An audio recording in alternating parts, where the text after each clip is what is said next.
Warning, this video may contain content that may not be suitable for children or anyone else that is easily offended. Strong language, graphic content, nudity, bad jokes, and a possible idiot, aka myself, may be featured in the following clip. Viewer discretion is advised. It is not responsible for any damages that you receive watching this video.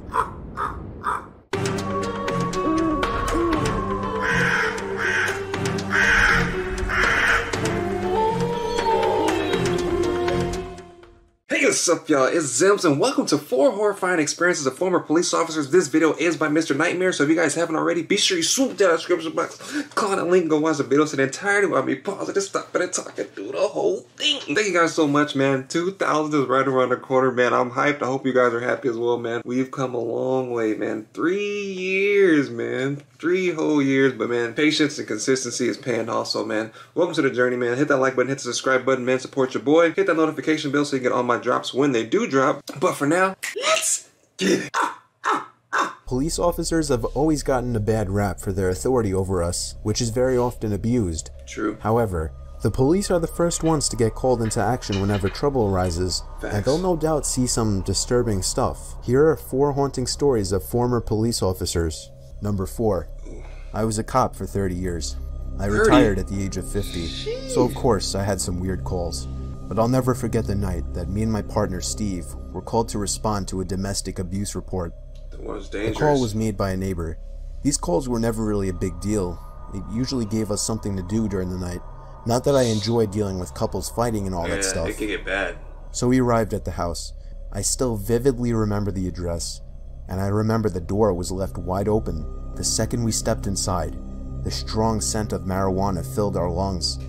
It was everywhere. Not just marijuana though. There was the strong smell of chemicals, which we assumed was either meth or cocaine. Or gas. We made our presence known by asking for the couple to come out into sight. A thump from the upstairs gave away their position. Steve had his hand on his holster, ready to pull his gun, but me? I wasn't nervous yet. Steve told me to move quietly up the stairs. How to start boo-booing. We normally listen to each other, so I humored his paranoia. There were 3 doors, 2 open and 1 closed. The closed door led in the direction where the thud in the ceiling was. I banged on the door before swinging it open myself. You never want to do that. You have to clear as you go. And that door is closed, which means either there's 1, 2 things. Either there's no way out or they're going to hop out the other side. Either way, you don't go past the 2 open doors. You got to clear the room as you go. Because what if there's 1 in there and there's another 2 on the other side door? Or there's a side adjoining rooms. You get what I'm saying? You got to check both ways. The smell was the first thing we noticed. Uh-oh. Then the body. The body was very obviously rotted. We knew even in the dark. We pulled our guns. Steve turned on the light. I told him to scan that room while I scanned the rest of the house. What was the thump? I was shaking all over now. I hated my job at that moment. I wanted to run back to the car and leave, for I was sure I could die at any moment. I found my hand to be stuck on the doorknob until I finally had the balls to turn it and push the door open with force. I turned the light on, but there was nobody inside. It was a disturbingly tiny room. No windows and no furniture, except for a dirty old cot. Steve suddenly screamed, and I rushed across the hall to see what was going on. There was some shirtless guy laying flat above one of the dressers in the room. We had him at gunpoint, yelling at him to come down, when something grabbed my ankle and tried to pull me to the floor. There was a hand coming from under the bed. What the fuck? I stomped on the arm with my other foot and pulled out a frail, trashy-looking woman who was obviously baked. I cuffed her, and Steve cuffed the man. We were on our way outside with the 2 crazies screaming at us, but we had one final surprise coming. Some psycho from upstairs started screaming, charging at us down the stairs with a knife raised in the air. Steve reacted just fast enough to save my ass by 2 seconds, shooting the guy dead. This was a crack house. Somehow none of the neighbors could smell anything suspicious. The dead woman on the bed was killed by the man of the 2 we caught, who admitted to killing her due to lack of payment. The man was sentenced to life without parole. The woman was sentenced to 30 years. Shit. Steve says he never felt bad about what he did. He says he just rid the world of one more piece of trash. That's how it is, boy. I can imagine that all that fights going on and stuff, and that music in the background. Number 3. Myself and a buddy on my squad responded to an alarm. The incident location was an old office-type building that had been converted to a doctor's office. There was a pharmacy attached to it as well. Our dispatch received a motion signal from an upstairs office. The key holder arrives on the scene and we go in to secure the building. The stairs were locked behind a door that, of course, the key holder didn't have a key to, so we took the elevator up to the 2nd floor. the key holder don't have The a key elevator to it. opens to a pitch black hallway, except for one overhead light at the end of the hall. We start checking the doors, and so far all are secured. We get to the last office, and sure enough, the door is unlocked. We make entry and observe it to be an unused office. The door opened to a sizable waiting room and reception area. There were about 10 or 12 exam rooms, all cleared with no hiccups. We exit the office, and immediately, something seems off. That's when I realized the overhead light at our end of the hallway that was on before had been turned off. It was replaced by another light over at the elevators. I look at my squad mate and he's completely white. I ask him what's wrong, and he says, "Weren't all those doors we just checked closed and locked?" I tell him, "Yeah, so?" My buddy says, "Well, now they're all standing open." Sure enough, all the offices down the hallway we had just checked were now standing open. The pucker factor sinks in at this point, so we start clearing and securing offices. We finish the last office, and on our way out, just before we turn the corner to get into the waiting area, the main door just slams shut. Then our radios start going nuts with some kind of static feedback. Ghost. Now I just want to get the hell out of there. Facts, get out of there, bruh. We get back in the elevator and head down to the first floor in hopes to make contact with the key holder again. However, the key holder is nowhere to be found. I contact dispatch and request a callback number for the key holder so I can advise him of what we found. Bro, the key holder Dispatch is a ghost. states that the key holder was still en route to us and was advising an ETA of 5 minutes. I advised dispatch that we had already been out with the key holder. Dispatch requests I give them a call. I call dispatch, and she tells me that there is no way we were out with the key holder. She states that the alarm company had only just made contact with one. Eventually, the real key holder arrives on the scene, and I ask her about the man that had let us in the building. She asked me to describe him, so I did. She states that sounds like one of the doctors that used to lease the office on the second floor at the end of the hall. I would've quit, bruh. She then states that he had committed suicide at his summer home several days ago. Number 2. Bruh, that's crazy, man. Plot twist. What if the ghost came back, right, to find that key he didn't have to that room earlier?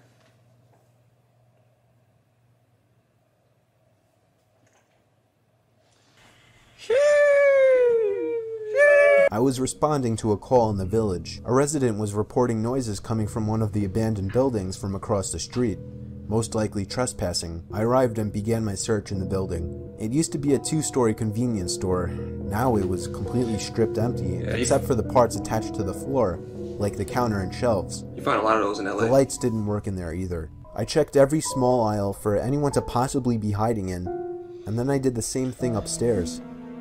It was completely empty. On my way back into my car, I looked back at the building and saw somebody at the window on the second floor. It was a woman with long gray hair down past her shoulders. Show me your titties, bitch. She was no doubt looking down at me with a wide smile on her face. I hurried back inside, making it upstairs in no more than 10 seconds. But the window was clear. There was nobody in sight. I checked all 3 aisles at least 10 times. I checked behind the counter. I checked the bathroom. It was clear. I was a little nervous, so I left again, thinking my mind was fooling me.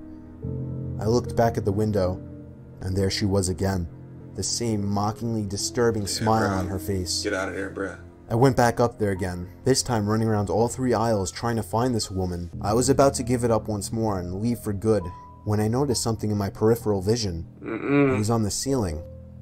A dark shade of black latched onto the ceiling. I shined my light up there. There she was. That crazed woman looked at me, still with a horrifying smile on her face, as she held onto 2 hook-like objects in the ceiling with her hands, while her feet were pushed up against the tile to gain support. She laughed like a freak all the way down to the station. I don't know if she had some kind of mental disability or not. It seemed like she was just toying with me, but not at all in a good way. She stared me down through the mirror the whole ride. Number 1. In all my years of being a police officer in Floyd County, Georgia, I had only experienced 2 horrifying situations. I'll share with you the worst of the 2. The Georgia Peaches? It was a slow night, and I was patrolling the dirt roads in my cruiser. At this particular spot, there were tiny woods on both sides of the road. Nope. And then it all started. I spotted somebody jumping into the woods on the left. I only saw half of them though. They were gone so quickly. I pulled up closer and shined the spotlight into the woods. Shit, I'd have been down the road like, Ray Charles, bruh. Georgia, Georgia. I ain't seeing nothing, bruh. You think I'm about to stop in the middle of the woods and shine a light in there? Shh. Did dispatch call it in? Nope. I ain't making no stops, bruh. Like that Bugs Bunny meme. Nope. I didn't see them. Unfortunately, it was kind of my job to check on things like this, so I hesitantly stepped out from the car and began searching. Show me in the fine print where it says your duty is to hunt creepy shit that runs into the woods. Please show me. In a moment like this, I was so ready to pull my gun, as I was actually terrified. And then, the cliched snap of a branch from behind a tree almost made me want to run back to the car. Should've. But I instead did my job and called for them to come out. Someone wearing a mask stepped out from the tree. I told them to raise their arms, take off their mask, and come to me slowly. They raised their hands, but they didn't remove the mask. I tried to demonstrate my authority by yelling this time, ordering them to take it off. They looked as if they were about to take it off, when suddenly, he or she looked to their left, and then back at me. I heard footsteps coming from my right. I drew my gun. I yelled as loud as I could for everybody to come out with their hands up. You may be thinking, why? Well, if you were in this position, in this setting, you would have been shitting yourself just like I was. I would have kept driving. Another person wearing a mask walked over, this one holding an axe. I had my gun locked on him. Shoot him. But suddenly, footsteps started coming from all directions. Oh, it's a coat. I looked around, and I was surrounded. There were at least 10 strangers wearing masks, surrounding me almost in a circle, with only an opening behind me.